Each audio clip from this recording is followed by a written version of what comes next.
New at 5:30, Richardson Springs, east of the Chico Airport, is another area we're keeping a close eye on during this storm. Much of the vegetation in that area was wiped away by the park fire.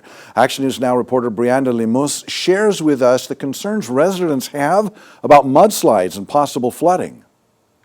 If we get too much rain at once, it could actually be really dangerous. When you enter Richardson Springs, the park fire burn scar is impossible to miss. The majority of this community was scorched by the park fire back in July.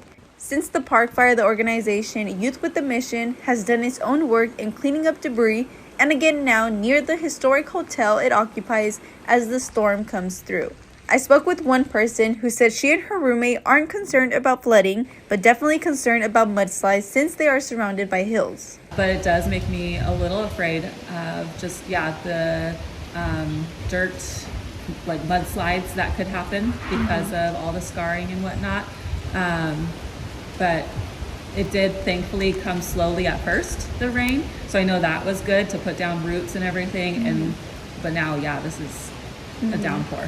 Richardson Spring is a one-way in, one-way out single road community.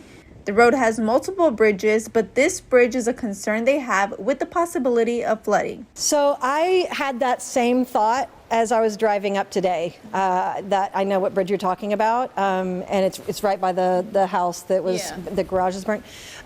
So that bridge is definitely a cause for concern. The fire burned really hot in that area. That's an area where the canyon really narrows. And so when the fire came through, I think it came through like really powerfully in that spot. Penning says the last time the Mud Creek that runs through this community overflooded was in the 1990s. She does say the water in the creek has gotten darker due to the park fire, but doesn't think the creeks around will overflood. Richardson Springs also received help from the North Valley Community Foundation as they provided rice straw to use for erosion control. In Butte County, Brianda Lemus for Action News Now. As the storm continues through our region, those living in the park fire burn scar are taking extra precautions in protecting their homes.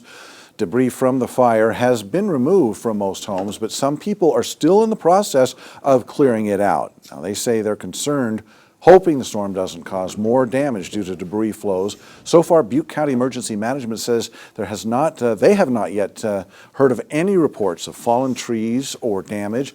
The burn scar during a storm can cause flash flooding and debris flow since the soil isn't able to absorb water as well as you would normally see. And of course,